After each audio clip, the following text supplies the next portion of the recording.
Everybody. My name's Tom Cook. I'm a film professor here at Keene State College. If you don't know where Keene is, we're in the southwest corner of New Hampshire. Keene State is a part of the University System of New Hampshire. And this course is called Career Development in Media and Film, or Film and Media. I never get those exactly straight. It's a course designed for juniors and seniors in film. And what we do is we spend the semester looking at options they'll have when they graduate. Do they want to go into independent video making? Do they want to go into client-based film production or video production, wedding videos? Do you want to work in the industry? And what does that mean? One of the most interesting aspects, and I think intriguing aspects that the students enjoy from this is every week we have a guest speaker. They'll either be a graduate of the film program who can then obviously tell stories about coming back and what the program was like when they were here and how it might have changed, advice for the students. But I think one of the things they enjoy most is talking to industry professionals. We've had a few of them, and probably one of the most prestigious we'll have is this week. Alan Bell is an editor for major motion pictures. He'll correct me if I'm wrong, but the Hunger Games trilogy, Red Sparrow, The Dark Tower, The Amazing Spider-Man. So he's got some decent creds that he can talk to us about. And what I'll do is allow Alan to give us a little bit of a background on how he got started. And clearly what the students are interested in is advice from him. They've got a lot of questions we'll ask. And so without further ado, Alan, thanks very much for being with us. I think everybody's going to have a good time. Thank you. My pleasure. I'm excited to talk to all you guys. So how did I get into film editing? It was a sort of a roundabout way. I mean, when I was your age or a little younger, all I really wanted to do was climb rocks. I was a rock climber. But I grew up in Los Angeles, and I grew up loving movies. And in Los Angeles at that time, there were really two major industries. There was either aerospace or the film industry or advertising.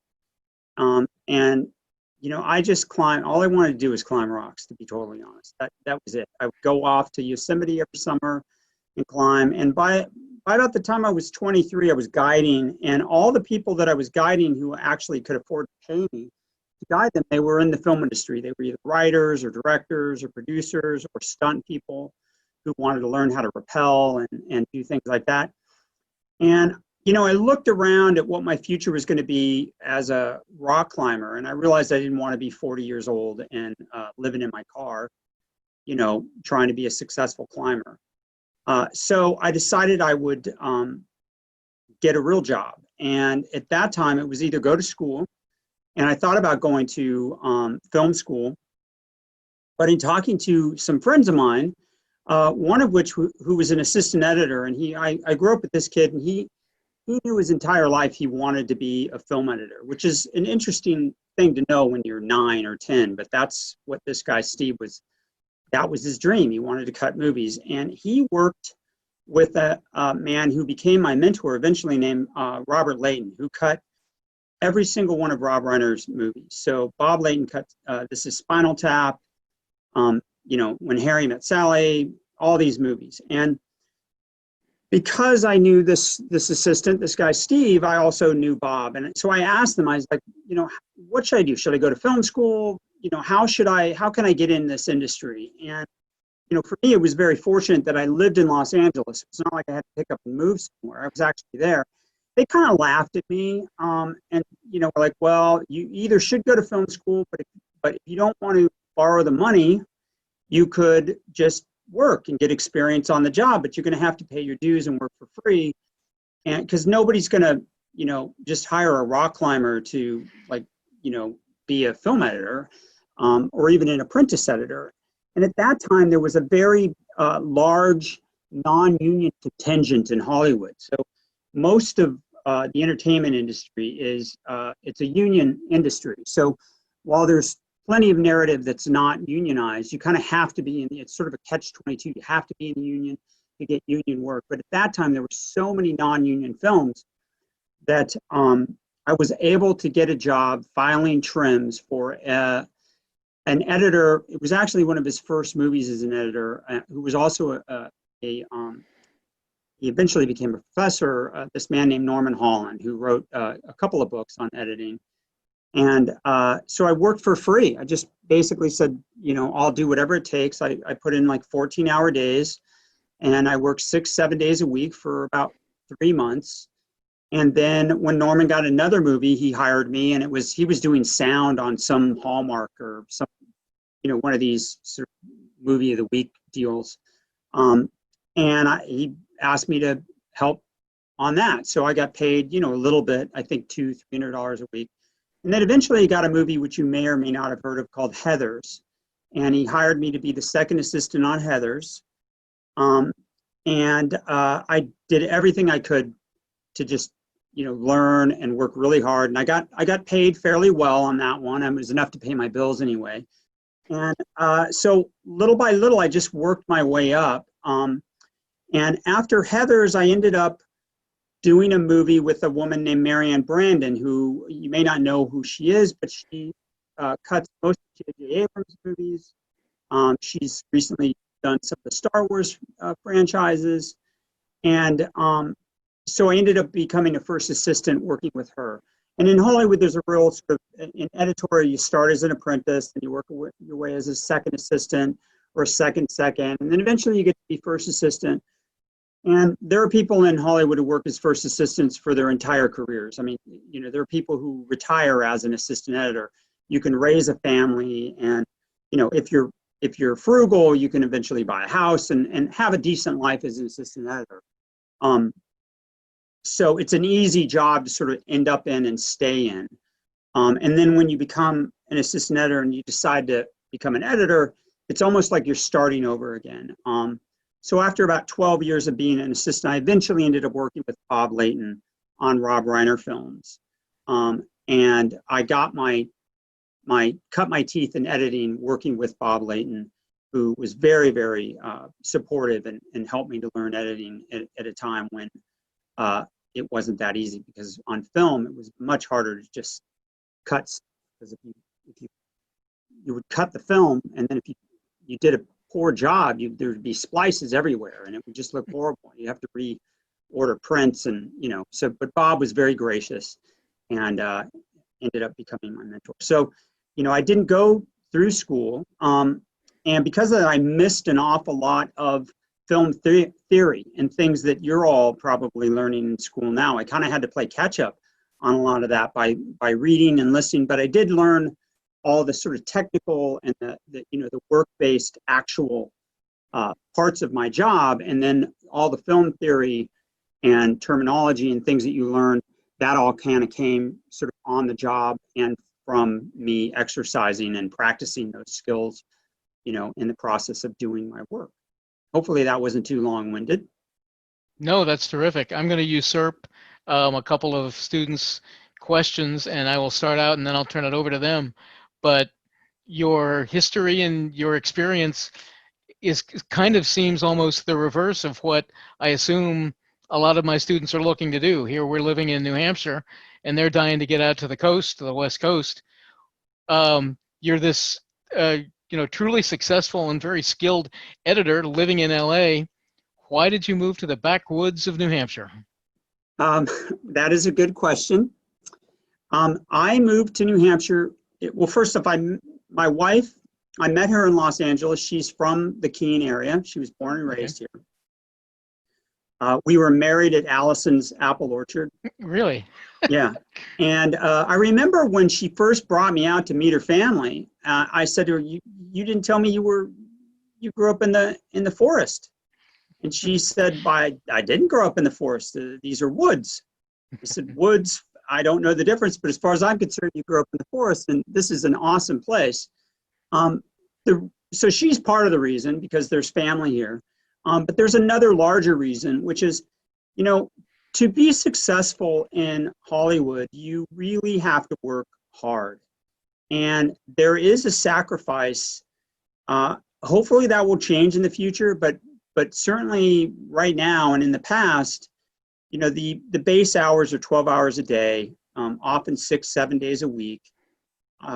As the studios are seeking out these tax rebates in various states and other nations, I find myself on location for, sometimes 3 months, sometimes 6, 7, 9 months out of the year, which is very difficult to raise a family. I mean, I can afford to raise the family, but I really started thinking when after my parents passed away, and I was cleaning out their home, and I'm looking at all the pictures, and I'm realizing I'm not really in any of them, and it was because I was always either in Budapest or, London or Paris or Berlin, and it all sounds really glamorous and awesome.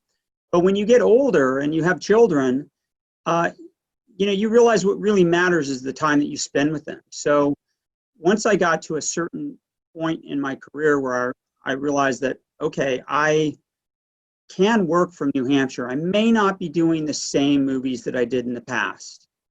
I may have to work on a more supervisorial role. So like the last three films I did will come out this summer, and I supervise. So I'm not even taking an upfront credit. I've just sort of in the background consulting with the editor and the director. That's what I did all last year up until the pandemic. So my role is going to change, but I decided that I really wanted to spend some time, in this last third of my life. I sort of, the first third was all about being outside and climbing rocks, and then the middle third was all about, focusing on my career and trying to be the best editor that I could and push the envelope, a little bit, as much as I could anyway. And now I'm looking at, well, where do I want to be? Do I want to be in Los Angeles in traffic for 3 hours a day, an hour and a half in and out, not really spending time with my family? Or do I want to be in New Hampshire and sort of say, look, I really want to do your $150 million movie. I just don't want to go to Budapest for 4 months in the middle of winter so I can spend 2 hours a week with the director. I'll do it from home and I'll build the infrastructure so it's kind of a no-brainer for them. And then when it's time to do the director's cut, that's my location. You can fly me out to LA or New York or wherever you want. I'll spend 3 months doing that. And then I'm going to come back here and just go back and forth. And that's the plan. We'll see. The jury's still out. I mean, the pandemic hit right when I was getting started. So, there isn't a lot of work in Hollywood at the moment. Hopefully it's going to start ramping back up, but I'm hopeful that it'll get better in the spring. I mean, we'll see.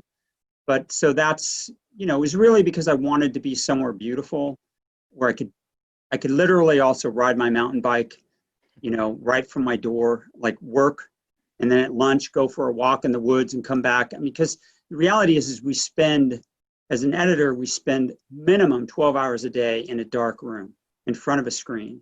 And some of my best editing has always been done when I'm clear in the head. And the best way to do that is to go have lunch, get outside, and live a little. It's really hard. It's a very, very myopic job that it forces you to focus so much on the minutia, and that you sort of block the rest of the world out. And it's only by letting the world in that you can really flourish as a person, I believe. So that's it. Great, thanks. I know I've already received lots of questions from our students, and I kind of call them first come, first serve. Megan, you were the first one to submit some stuff to us. You got some questions for Alan?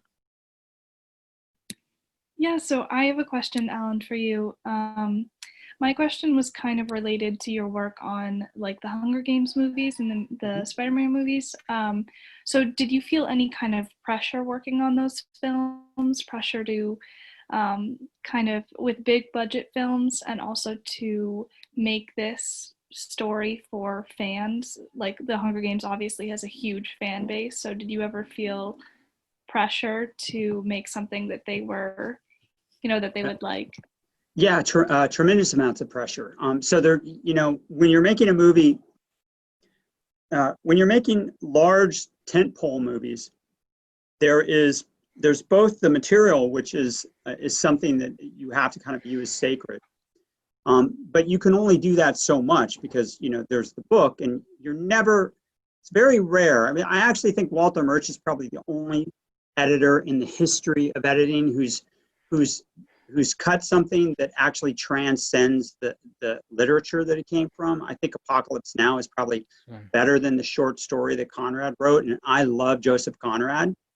But in most cases, 9 out of 10 times, no matter what you do, the book is always going to be better, okay? Because you can do in 400 or 600 pages, and what we think of in here, the filmmakers it's very rare that we're going to be able to achieve that.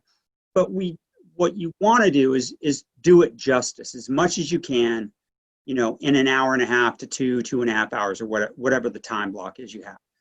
So you have that pressure. But as an editor, you don't make all the final choices. So you're there supporting both the script and the director and the studio and the producers.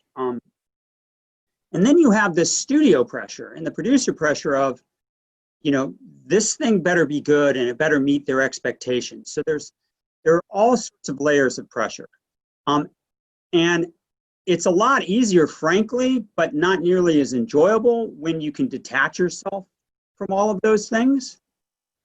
Because the pressure can be almost overwhelming. I mean, studios don't always, they're corporations, and they're not always run by the most creative individuals. A lot of times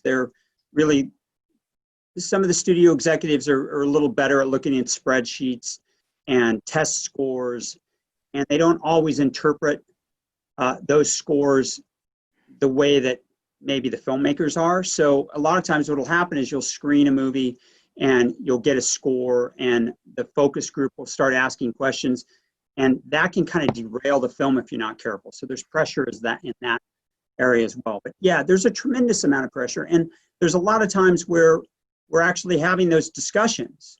Well, how will the fans feel if we do this, or if we don't do this, if we cut that out, things like that. Hopefully that answers your question, Megan. Yeah, that does, absolutely. And as a follow-up question, I would just ask, how did you deal with that huge amount of responsibility? You take deep breaths, you focus on the work, and you just do it one day at a time. It's kind of the same way you do, you've got a midterm or a final or something, you just sort of have to do it. There is this thing which I know it's a double-edged sword. So you work on a movie and then you do a preview. Now, it was fortunate for me on the Hunger Games, we didn't do audience previews in the typical sense because Jennifer Lawrence was such a movie star at that time. Lionsgate was very, very loath to have a public preview because it's very easy for things to, people to bring in their video cameras, or just even social media stuff could sort of, the cat's out of the bag, and once it's out of the bag, it's too late. So we did these smaller friends and family screenings. And that was nice because there wasn't as much pressure. But a lot of times on, like, for instance, Spider-Man, you have a preview and there'll be 300 people in the audience. And, as an editor, you kind of go in and you've made this thing and you really don't know whether it's going to screen well or not. And a lot of times it's a real crapshoot. So, you may get a score that the studio may be expecting a very high score, and you may get a lower score. And then it's sort of, okay, what do we do about this? So a lot of those you go into, or I go into, with sort of a dead man walking kind of thing, like whatever's going to happen, it's going to happen. And I just need to, get the information. But it really feels like you're taking this thing and you're putting it out, and you're just, okay, are they going to stab it, or are they going to pick it up and cherish it? And you really want them to cherish it. But when they say they don't like it, that's when the real work comes in, because you have to understand what it is that they don't like. And people don't always know how to tell you that. And a lot of times when they're saying they dislike this, they're really talking about something else. So that's when you start to earn your pay, is after those screenings. Great. Curtis, you had a question or two? Yeah. So I know, like, everyone has their own kind of like work process, but what's the first thing that you find yourself doing when you sit down and edit a film? Well, the first thing I do is read the script, and I generally read the script at least 2, often 3 times. So I read the script. If it's a script that's based off of a book, more often than not, I'll read the book as well. It really depends, because sometimes I have had conversations with directors that are like, don't read the book, just read the script. Okay, I'll just read the script. But so I start by reading the script, and then I start by watching all of the footage. So, and that can sometimes be very daunting, because the reality is as an editor, if you don't watch the footage, you cannot cut a scene properly. Like, there are people who think that they can just cut a scene without watching everything. I mean, that may be true if you're doing a documentary or something where you're getting a lot of audio transcribed and you could kind of read it all. But in narrative features, you have to watch everything. So the first thing I do is watch all the footage. I'll read that scene, and then I'll watch all the footage for that scene. And then depending on how much time I have, I will start to craft it together. And I do that in a number of different ways. So I have different games that I play with myself. It's not uncommon to have a scene that on the page is maybe a page and a half dialogue scene, which generally speaking, a 1 page equals 1 minute, unless we're talking about action scenes. And then it's completely different. So you've got a scene that you think is going to be about 1.5 minutes. Maybe it's 2 minutes long. It's not uncommon to get 4 to 6 hours of footage. A lot of times that's 2 or 3 cameras. But if you look at all 3 cameras of a specific take simultaneously, so you can cut it down. So, all right, maybe you have 6 hours of footage. It was shot with 2 cameras. Now I've got 3 hours of footage. So I'll watch that 3 hours and I'll take notes. And I may make the notes. I try to do it as much. I cut with Avid. But I would do this with any piece of software. It's really not dependent. I try to make the notes in the software as much as possible, so I have there to go back to, but I will write them down on paper. And I'm looking for, what is the purpose of the scene? What's the anchor of the scene? What am I trying to tell the audience? Who's the important character? What do I not want to miss? Like, what's really important here? And so I'll start with the best performances and things that meet that criteria, whatever it is for the scene, and I'll craft it. So sometimes I'll just start at the beginning and work on. Sometimes I'll take one take that I like, wow, that was a great take. I'm going to center it all around that and work that way. And sometimes I will do something that it's kind of a game that I started playing that's made me a much faster editor. In the old days, when we were cutting on film, and in particular cutting on Moviola, what editors would do is they would look at the footage and they would use a grease pencil. You literally have the film and the sound, and you'd mark it. And they'd cut it, and they'd just hang it up in order that they wanted. And they wouldn't even look at it. They'd just they'd watch it, make their in and out mark, and then hang it on the bin. And then an assistant would paste it together. And then, in an hour or 2 or the next day, they would watch it. And so I decided to try a technique like that digitally, which I call cutting forward. Because when you're editing a movie with nonlinear tools, it's very easy to sort of go, okay, well, I like this piece and I'll cut this whole take in, and now where do I want to cut out? There's my out mark. I'll cut another piece, and you end up with all this trash sort of buried down on your timeline. And I thought, I'm gonna try something new. And I've been doing this now for about 5 years, and it's pretty cool. I'll just, after watching all the dailies, and while I'm watching, I'll often make marks. I'll go, okay, here's the piece I want to start with. Here's my in mark, here's my out mark. I cut it in. Don't look at it. Where's the next piece I want to do? Where's my in mark, my out mark? I cut it in. And I just cut forward. I don't look at those cuts. I just go through the whole thing, cut it forward. The first 5 or 6 times I did that, it was absolutely terrible. It was unwatchable, okay? But it was easy for me to see what I was trying to do, and I could recut it. And recutting is sometimes easier than actually doing the initial assembly.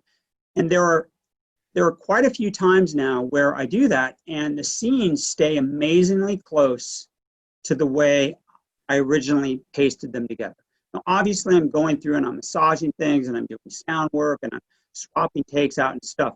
But for the most part, when you get it right, there's a real instinctual aspect to that type of editing because it's based on performance. And you're thinking about what's the most important part of this clip, right? Instead of shoving that decision off till later. The out mark is just as important as the in mark. So hopefully that answers your question. Oh, and then one other thing.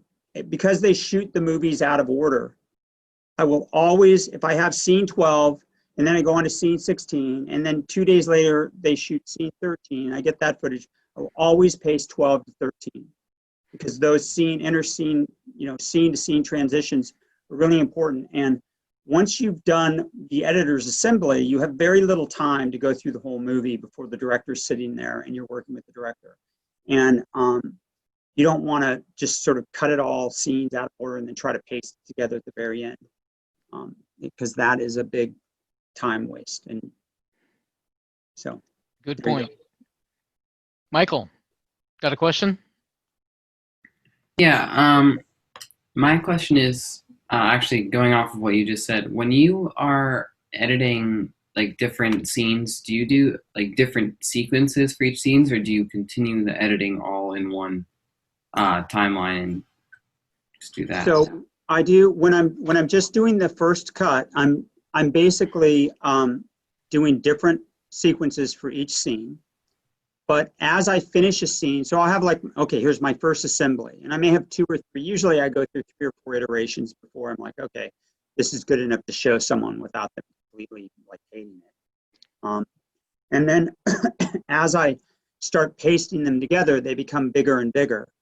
And then as I start, I also play a game with myself. So I go through the script and I sort of go, okay, I think reel 1 is going to be scene 1 to scene whatever it is, just by looking at how, like 20 pages, 20 minutes, that's probably reel 1. So in the old days, we worked with 1,000-foot reels. Now we work with 2,000-foot reels.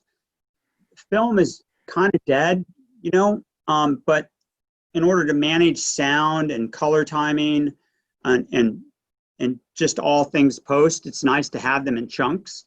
And I find that acts are too big for sound people to work on, particularly because you want to be able to divide it up so other people on your crew can work on certain things. So you try to keep it down to like a reel size, 20, 22 minutes per sequence. So I'll work on individual scenes and then they'll start to grow until they eventually become reels.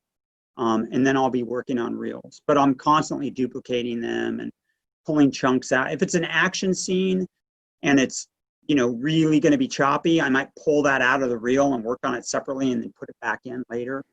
But generally small segments to start. Colleen, I think you're up. Okay. So I was wondering, what kind of like software do you use for special effects on films like Hunger Games or The Amazing Spider-Man?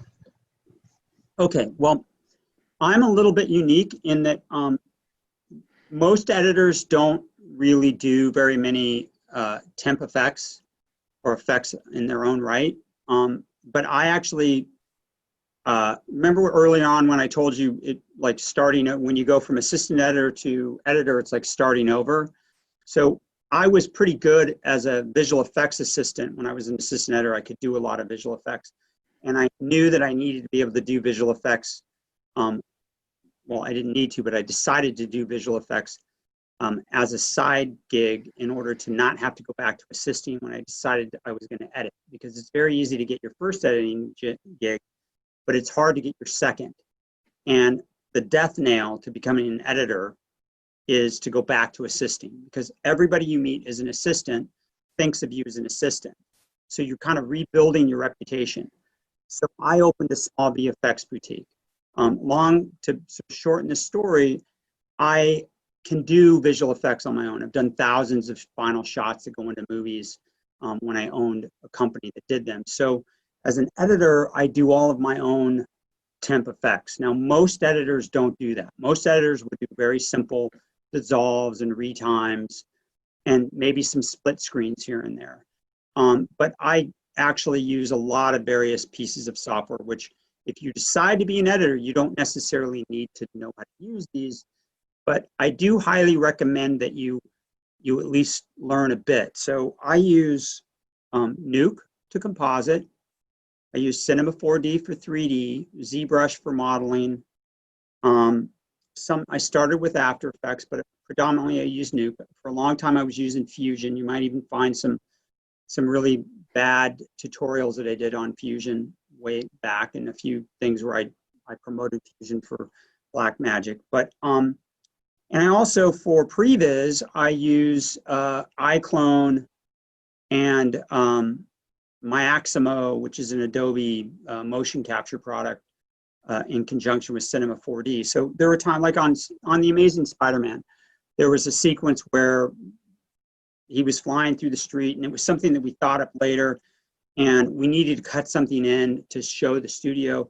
And the previous team was working on something else, and so I was able to open up iClone and create something very quickly. It wasn't beautiful, but it illustrated in animation the actual what we needed to do. And that kind of goes beyond the normal duties of an editor, right? And most editors do not do visual effects. But because I'm able to do them, I mean, I routinely do things like face replacements, mouth replacements.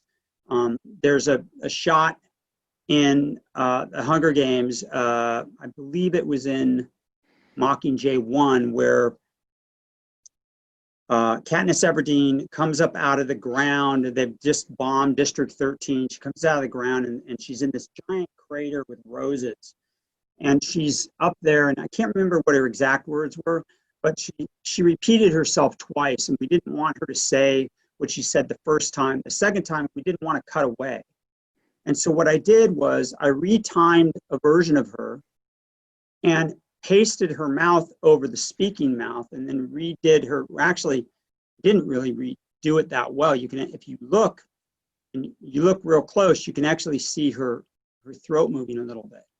But she doesn't talk. So I made her not talk so I could hold on the shot. Because sometimes your job isn't to cut, it's to know when not to cut, right? To hold the shot. It's not about snippy, snippy, snippy. It's about the performance. So in that case, I used Fusion to track her facial features, to slow down, her mouth, and paste it back in. And we previewed that shot for hundreds of people before we actually did the final. So that was a Fusion deal. And, nowadays you can get a lot of this software for super cheap or almost free. And as a student, I can't recommend enough. Like, if you got free time, study up, just practice, play around with it. I mean, that's what I did. I pretty much taught myself how to use this stuff. And you could do the same. Great. Yeah, I second the comment that I know that 3D Studio Max, and there are a lot of 3D modeling programs out there that as students you can get literally for free. Yes. So if you have the opportunity, anything that can make pad that, not even pad, but show that you've got extra skills. Once you're going out, if you're going to apply to Allen for an internship position or something like that, Amy with some background in Nuke is probably going to beat out Amy without a background in Nuke. So Absolutely. Yeah. Yeah. Darwin. But I will say this, and I will say this, don't fake it though, right? So don't play around with it for 2 minutes and then put it on your resume and think you're going to be able to learn this stuff, because it takes years to get good at it. So if you're serious about it, be serious about it, or don't bother, because the worst thing you can do is misrepresent yourself in the entertainment industry. It will bite you like nobody's business. I'm offering a visual effects class. I started it last spring, but had to drop it for various reasons, and I'm picking it back up this spring. And since last year, I've been trying to work on learning Nuke, because I know how valuable it is, and it's a big training curve, but amazingly powerful. Just amazing stuff that you can do. And Alan's right that but that most editors don't do that. But I think he's that much more valuable to his directors and everybody else because he can do that. Darwin, you had some questions? Yeah. I was wondering what film you're most proud of, or what film you're not so proud of, and the film that you're not so proud of, what would you go back and change? There's a number of films that I'm not so proud of. There's certainly a number of films that I am very proud of. There are three movies that I'm very proud of. The first one I would say is a little movie that none of you probably saw, but I urge you to see it, called Little Manhattan. It's very rare as an editor that you get to have the editing become a character in the film. And that was one of those movies, sort of a love story to New York. It was Josh Hutcherson's first movie kiss. In fact, I think it was his first kiss ever. And it was a lovely movie. It was an amazing experience to make.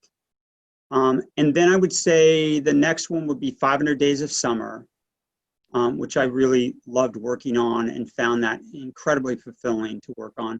And then probably Catching Fire. I really, really think that is probably, in my opinion, the best of all the Hunger Games films. It sort of stands on its own. It was very challenging to make and a lot of fun. So those are the ones I'm proud of. I'm proud of all of my work, but I would say the one that I'm the least proud of would probably be The Dark Tower. And the reason why is well, first off, if anybody's ever read the Dark Tower series, I'm not convinced that Stephen King knows what it's about, to be totally honest with you. But I'm sure if he sees this, he'll contact me and tell me I'm full of it. But I read this script that was really a character piece about a boy who lost his father and a man who lost his way. And the two of them needed each other to grow and overcome the obstacles. And that's how the director pitched it to me. That was the script that I read. That was what at least one of the three studios wanted to make. But when you have three studios and you have a movie that it's a horror film and maybe it really didn't become that, right? There was a lot that was missed. And it's the only movie where I worked on it and I felt like the first assembly may have actually had more heart and soul than the final product. And that's very rare. And I'm sure I'm getting myself in a lot of trouble right now by saying this, because you generally don't talk about your, the ones that got away. But that would be it. It's certainly of several, but that's the only one I'm going to talk about. Dylan, you got anything for us? You might have mentioned it before, but I know if you have a deadline with editing, how do you deal with that pressure? And Well, I would say you deal with it the same way as if you have a deadline in anything. You basically look at, okay, how much time do I have? What needs the most work? And, how much sleep do I need? Can I delegate some of this? Can I not? And just start, make yourself a schedule and then just one step in front of the other. The most important thing, because you always really do have a deadline. Okay, so what happens is, they're shooting, you're chasing camera. And what that means is if they shot something yesterday, you need to cut it today because they want to wrap the set, right? So you're going to have a producer or studio or the director calling you, hey, do we have everything? And you need to be able to tell them, hey, we don't have the exit, or we don't have the entrance, or, it could be something as simple as we don't have an insert, we don't have an angle, like you cross the line and, I cut it, but it doesn't look like they're looking at each other. We need to fix this.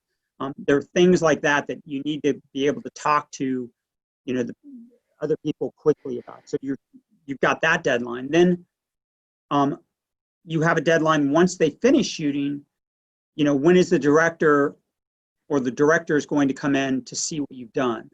So that's your first deadline.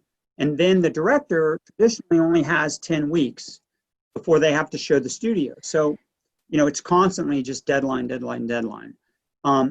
Once you're in the director's cut period, then you're kind of, you're at the service of the director. But depending on their experience level, you may actually be nudging them, going, hey, yeah, we spent 2 weeks and we're only on reel 1. At the rate we're going to get to reel 5 and we have 10 reels. And we're going to show the studio an unfinished movie. We don't want to do this. So you're constantly pushing them along. And they may fight back, but you're kind of the shepherd of the movie in a lot of ways. And you're kind of the gatekeeper. So the effects department, the sound department, music department, while they're all getting their direction from the director, everything's being filtered back to you. So you're sort of have your own deadlines, but you're also making sure, gently nudging other people to meet their deadlines, and it all gets back to the picture editor, who's sort of the main gatekeeper of it. But I would say divide, how much time do I have? Divide it up, figure out which are going to be the hardest ones, which are going to be the easiest ones, what scenes work, what scenes don't. Focus on the things that need to be fixed before you focus on the rest, and do it that way. Thank you. You're welcome. Other folks, jump in. Riley, Amy, Anna, don't think I've heard from you yet. Anna, go ahead. I have a couple questions, actually. You were talking earlier about films that you've edited, and I was just wondering if you've ever had to edit something that while you're watching it, you realized you just didn't really like it, but you had to finish the job. Like, how do you approach something like that, finishing something that you might not like? Well, that's part of being a professional. It's called work for a reason. So, usually by the time you're done with the movie, dislike isn't the right term, but you can be pretty tired of it, and you can have, you will have lost a certain level of objectivity. But a perfect example is, I don't know if anybody saw the movie Red Sparrow. Now, I really liked that movie, but there were certain scenes in that movie that were very difficult to edit, and I did not enjoy the process of editing them. In fact, I actually cut them down to the point where the director was like, what the hell are you doing? This has to be really visceral. And I'm like, this is a rape scene. Like, I'm in here looking at all this footage, and the way it was shot was really, and I had a lot of coverage, and it was really brutal. And you don't get to see, as the editor, the Jennifer Lawrence making fart jokes in between camera takes, right? You don't see any of that. All you see is this really intense stuff. So, like, I didn't enjoy cutting that. The thing that kept me going is I wanted it to be good, and I wanted it to be shocking, and I wanted you to feel something for her. The thing that's scary is by the end of it, just goes right by. It's like you've seen it so many times, you're inured to it. You no longer has any effect on your emotionality at all. You don't feel anything anymore. And the only way you get that back is by watching other people watch your work. That's how you know that it works. And by knowing, recalling how you originally felt when you cut the scene. So I would say, there's plenty of times where I've worked on movies where I don't like where the movie has gone or certain choices. But what happens is usually you're working on a movie that's a dog, and by the end you've convinced yourself that it's okay, because it's almost a survival mechanism. That's the best way I can describe it. But at the end of the day, editing, while it is an art form, it's also a craft. And as a carpenter, you may not like the style of the house that the client wants you to build for them. But as a professional, it is your job to do your very best to achieve their intentions. And just because I may disagree with their intentions, it's not always my place to say no. I mean, I can say no, but they'll just get somebody else to come in and do it. And that's certainly, there have been times when I have recused myself from movies or attempted to, just because of creative differences. But that is an exception, and it has more to do with just less about the material and more about the individuals that I'm working with. Hopefully that makes sense. Oh, it definitely does. Let me, Anna, let me interject real quickly and I'll come back to you. Alan, that touches on a question that I had in the back of my mind because you somewhat addressed it. Would you, as an editor, and I try to tell my students, intermediate film production, I have them work in pairs, where one of them is the director and the other is the editor and cinematographer. Ultimately, I try to encourage my director, because we've got a script, the partner should know what needs to be shot and has already shot it with his or her director. And so I try to encourage my director to say, look, your partner knows how the story is supposed to go. Let them take the first cut and see what they give you. Would you rather work with a director who is exacting and, for want of a better term, tells you this is exactly how I want it put together, or somebody who gives you a little bit more creative freedom? What's easier for you? I want to work with a director that gives me creative freedom, but I also want that director to have an intention Okay. and purpose and know what it is that they're trying to get. But what I look for in a director is somebody who have those qualities, but they're also able to recognize when they did not achieve their goals. And so when I'm there saying, yeah, I understand that this is what you were going for, but I'm looking at the footage and I'm trying to help you achieve that, but it's not there. Right. But this is here, and this may not do exactly, it wasn't in your mind, but it does answer the questions and create, moves the plot forward, the character development, whatever. But I would say that the best thing a director can do is let an editor have a point of view and show them that point of view. And then the two or three of you, or however many it is, can work on it together to achieve something that's better than any one of you could come up with on your own. It's a very intimate process cutting a movie, even a short film, because it's, egos get involved. And the best thing you can do as an editor is check your ego at the door. Early on, I thought I knew it all. I was really cocky and I fell in love with certain cuts. And just because a cut's great doesn't mean that this should be in the movie. It doesn't mean that it's supporting it, right? And you have to let all that go. And the more you do it, the more you realize you don't always have all the answers. And other people's ideas are really important and you should explore them. But the same is true in reverse. Directors need to allow us to show them ideas and be respectful. Ultimately, in a commercial enterprise, the director is always going to trump you. I have a rule, and I always let every director know this to begin with. It's a negative response 3-time rule. Don't like that. And I'll only tell them 3 times. If I disagree with the director, they'll hear it from me 3 times. After that, it's dead. I'm not going to beat a dead horse. But those 3 times they're always skillfully placed at the right time. I don't tell them 3 times on day 1, right, when I first saw the scene. I wait until I'm either proven right or proven wrong. If I'm proven wrong, it doesn't come back again. But that way, I'm not fighting with the director, and I'm not, begrudging them. They really didn't listen to me. They didn't like. I tell them 3 times, and then that's it. I let it go. And you really do have to let it go.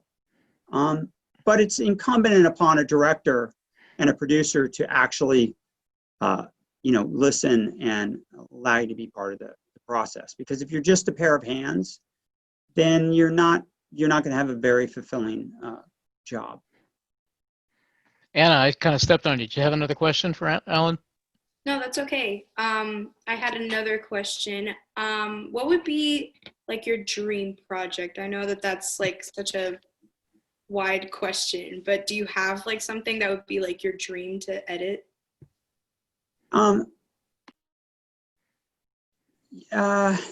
Yeah, but I don't think I'm ever going to get the chance. There's a book that is owned by, it was written by David Benioff, called City of Thieves. And I highly recommend you read that book, because I would do anything to cut that movie. like, I think it's going to be the book reads like a movie, and if you really want to treat yourself, listen to it on Audible, because it's pretty phenomenal. It's really great. So that would be my dream job, but I don't know if it's ever going to get made, and I know that he's not, or at least the last I heard, he wasn't optioning it to anyone. So unless he directs it, I don't think it's going to get made. And I've never met the person, so I don't know that he would hire me. But I would do anything to do that movie. But in general, I want to do movies that I want to see. So I turn down a lot of movies that A, I don't think I'm right for, or B, I don't really want to see. And they may be good scripts, but if it's something that I don't want to see, then I'm probably not the person to cut it. Or if I don't understand it. So if the script is really good, then I get excited about it and I want to cut it, From an editor's point of view, in obviously striving or wanting to make a really quality picture, what are the qualities from either a director or an actor that you found? Are there actors that you find give you performances that are just easy to cut, or is that more the way the director covers it? Can you comment on any of that? Well, actors are very important. You have actors that are easier to cut, and then you have some that aren't as easy to cut. And I've often struggled with the idea that, like, if I'm manipulating takes to create a performance that didn't exist, right? So let's say I'm taking, the face off of take one and pasting it onto the face of, the second half of take two. So now I have a take that didn't exist, and that's the one I'm using. Did that actor or actress give me that performance? It's in the movie. It works. People like it. I would much prefer not to have to do that sort of thing. But sometimes you're doing that not because the actor didn't do a good job, but because you're recreating a scene. You're literally taking things that weren't meant to be next to each other, and you're trying to not make the movie so choppy. The best thing an actor or an actress can do is to learn their lines and come to set prepared. Actors that do not know their lines, they're not giving you a good performance. It doesn't mean you can't cut together a good performance, but those tend to be people who are just personalities, and they're kind of just, going off their personality. And they may be very charismatic and fun to work with and really fun to watch in the end result. But I prefer the ones that come prepared. And directors are really important as well, because they set the tone on the set, and they're the ones who say whether, okay, let's move on. Am I going to be able to get this performance? There are a lot of ways that directors can what's the right word? Eke a performance out of an actor or an actress, not just by directing them, but where they put them in the lineup of how they shoot. So if you have a weak actor, you might get to their take much. For instance, if an actor comes to set and doesn't know their lines, you might make them be in the over the shoulder shots and work on the other side first, so that they have the time to get their lines. Right. So then when you get to the close-up, they actually do know their lines. And then go shoot the master, because now they know their lines. Where you might like to shoot the master to begin with, and then go into, two shots and coverage or what have you. So there are different tools that I watch directors do to make that happen. But I would say it's a combo of both. I mean, I'm really looking for a director. I don't really have a choice in the actors. Right. My biggest choice as an editor is, do I want to work with this director in this studio or this set of producers and with this material? And then, they'll tell me who the talent is. Normally I'll know going in, but often maybe only two of the leads are cast by the, and then I'm hired, and then, everybody else comes on after. So I'm looking for a director that I think has a really good tight handle on the story, and is going to shoot for their intention and not try to cover all the, You know, when you get people who don't know what they want, they put cameras in every direction, and they're not, you know, they're not directing people to hit the emotional beats that they need. They're just letting the actors spew their lines. And if the actors don't understand the intention of the scene, don't know why they're saying what they're saying, and they're not feeling it, it's going to be very hard for me to create that in the footage after that. Right. Other questions? Megan, did you have a couple that I overlooked? Yeah, I had a few more, if that's okay, if I Sure. ask. The other question I was going to ask for you is kind of about networking. Obviously, since this is a career development class, that's something we're trying to work on. And coming from New Hampshire, where there's not a lot of film business, or there's not a huge film network to go off of. So I'm just wondering, any advice that you can give, because I know you had friends, you said you had friends when you were younger in LA who you were able to network with. So what advice would you give Well, from New Hampshire? The first thing is, I would say, and if you need to decide what it is you want to do. Okay, so if you want to be in narrative, and when I say narrative, I used to say if you want to be in feature films or you want to be in TV, now it's just narrative encompasses all, because features are pretty much over. I mean, there are a few, but let's face it, it's all, this is the big screen, right? It's right. This is it. You know, it's our phones, it's our TVs, it's Netflix, it's Amazon, you know, it's Hulu, it's whatever. So features are a very specific niche that's shrinking. So if you want to be a narrative, you need to be where the market is, and that's Los Angeles or New York. You know, while you could maybe go to Toronto, maybe you could go to Atlanta. If you want to be on a set, you can get jobs in those places. If you want to be in post-production and in narrative filmmaking, you really need to be in Los Angeles or New York. You could get an assistant job, you know, working for somebody like Ken Burns. You might be able to get a job with me. It'd be very hard because I'm usually working with crews that are in LA, and you know, I might be able to hire someone, but it's not going to be easy. So there just isn't, you need to be where the work is.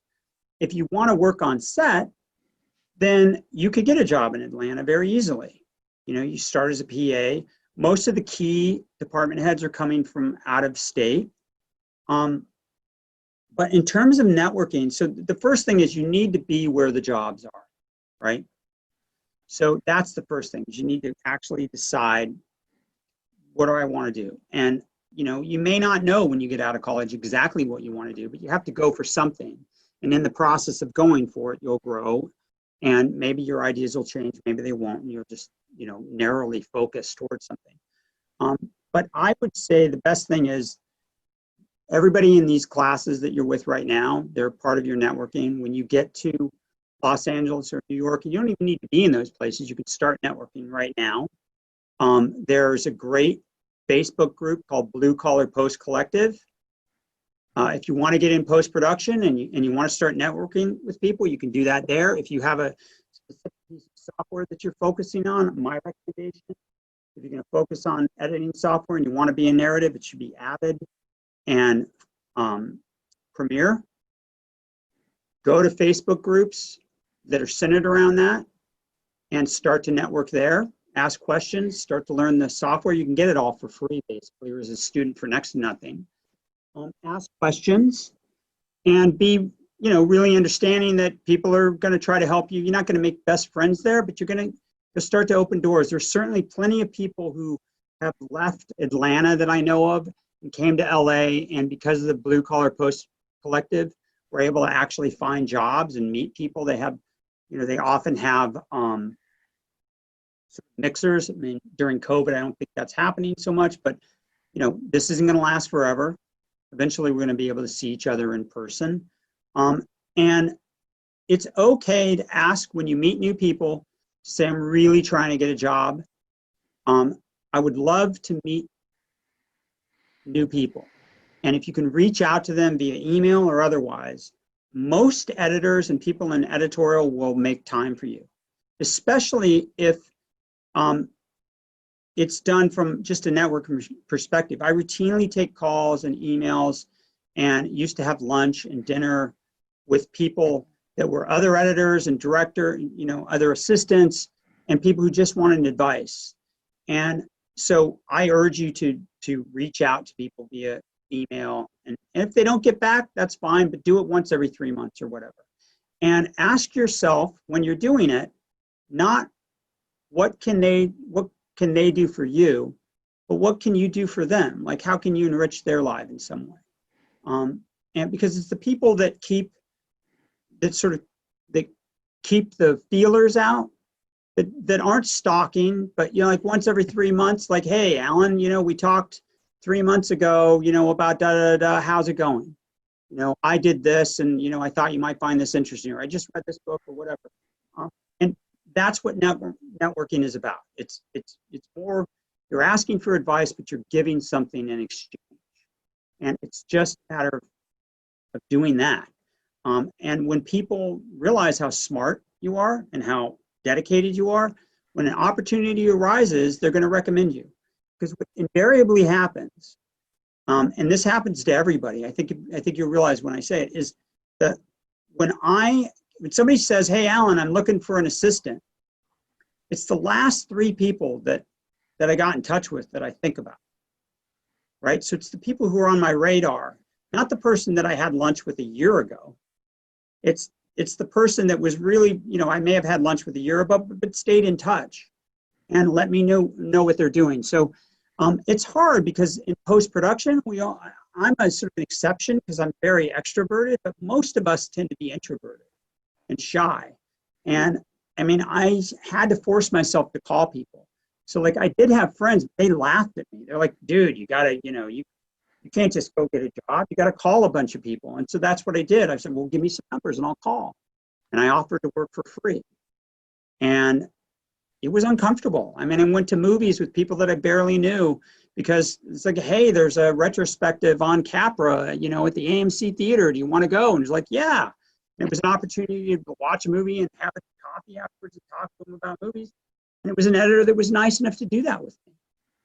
And so you just have to force yourself to do those things. Great. So we don't want to keep Alan too long. Curtis, did you have a question about documentary docs versus narrative or anything like that? Yeah. So what do you feel like are some of the differences between editing a documentary like Wallrats versus more narrative films like The Hunger Games or Spider-Man or something? Well, there's a huge difference. I would say, I've only done 2 documentary style movies. So I did a TV pilot for Rob Reiner called I Am Your Child.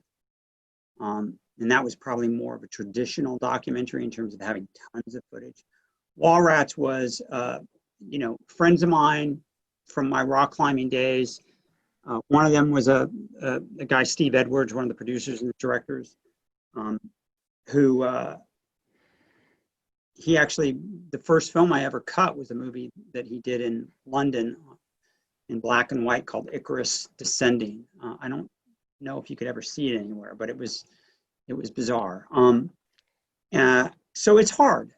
Documentaries are difficult. I would say they're in many ways they're a completely different beast entirely from a narrative. Narrative, you have a script, right? You've got this roadmap that you can follow.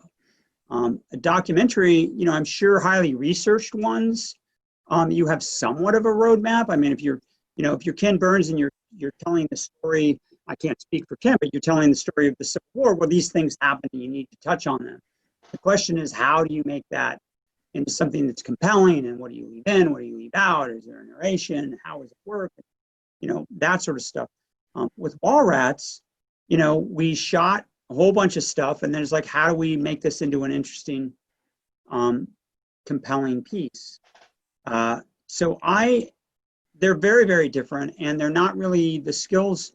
Well, editing is interchangeable, but the niche is not really interchangeable. You're not going to see a lot of, narrative filmmakers become documentarians or vice versa, while there may be some cross-pollination, there isn't a tremendous amount. So I haven't really focused on that. You know, Wallrats is one of those things that it took 3 years to make because, you know, it was like I did it all for free. I mean, you know, we just did this movie, and of course I was doing a bunch of other movies at the same time. So, you know, I can't speak that much about documentaries because I really have barely dipped my toe in the water. I think Ken Burns is who you want to talk to about that. Other questions, folks? We're running out of time with Alan. What time is it? It's about, what do I got? It's about 8 o'clock. Well, it's a little after 8 Eastern time. We've kept you over. Oh, that's all right. I Cool. don't mind. I enjoy talking to you all. Great. I do have a quick question. Yes. So, what advice do you have to like young filmmakers that are trying to get internships during this time of the pandemic? I wish I had advice. I mean, I don't know how you can get it is a really difficult time. You know, just from a pure liability standpoint, it's going to be hard. You know, I haven't worked since March. Everybody I know who is working, there are a few larger movies that are starting up. But they're all very, very specific. You know, like the one I know of is starting in November. And that's with a director I've worked with in the past. I won't be doing that movie. That's in Toronto. And everybody's being, you know, they all have to go for 2 weeks of isolation. And you know, it's going to be hard, like, you know, to get people to say, yeah, we want you to work for us as an intern during COVID it's not an easy time. I guess the best piece of advice I would give you is to be patient and recognize that it won't always be this way. So, you know, maybe utilize the time that you have knowing that it's not going to be easy to get somebody to agree to give you an internship, even if you were willing to travel to Los Angeles or New York or Toronto or somewhere. I mean, I'm not saying don't try, but don't be discouraged because there just isn't a tremendous amount of film production going on right now. And when there isn't, and you have so many people being out of work, you know, there are a lot of really talented, experienced people who are desperate to work right now in every major market. And you're going to be competing with those people. You know, I know the internship is like, hey, I'll work for free. But there's people in those markets that are just the same. So I would say keep trying, but utilize the time that you have to focus on other career development things, right? Study, study, study, practice, practice, practice. So that when it does happen, you'll be better off than the other people who are just going out to the pub every Friday. Well, Alan, would you say that it's fair to say that, granted, we're in the midst of COVID right now, nobody's the actual work isn't there, but if our students or if we continually try to contact places or people with whom we might like to intern, when it does start to open up, as the term you used, we're on their radar. Oh, yes. This is the person that's been contacting me the past few times. Exactly. But, you know, you just have to, you have to do it like that. My wife broke up with me after we went out for a year. Okay, this is before we were married, like when we first started dating. And she said, don't ever call me again. So I knew that I could get away with calling her like once every 3 months, because anything earlier than that, that's stalking, right? So after 3 months, she'd be like, look, you know, no, I don't want to have lunch with you. Like, no. So then I wait 3 months, just see how you, eventually, after a year, you know, I called maybe 3 times. She's like, okay, we can have breakfast together. Right? So you don't get into stalker status, right? But stay on their radar, send them an email or call, you know, once every couple of months, right? But there's plenty of opportunity out there. So you could hit 20 different places and that'll keep you busy, right? Staying in touch and finding things that are meaningful, right? You just like, oh, hey, I'm calling and I'm hoping you'll hire me again. You need to try to make a personal connection with whoever it is that you end up in contact with. That's really key. Great. Yes. Other questions, folks? We're nearing our break time. If not, Alan, thanks so much for taking the time. You're nearby. Hopefully, these folks will be contacting you at some point in time to come in, check out your place, maybe do some interning when things open up. But again, really appreciate it. Any last comments, folks? Okay. For those of you who have been watching, thank you for viewing. Next week, we will be speaking to a grad of the film program, Tricia Danauer, and find out what she's been doing. I'd like to thank again Alan Bell for being our guest, Misty Kennedy and Mark Gempler for producing this, and hopefully we will see you next week on our film series. Take care.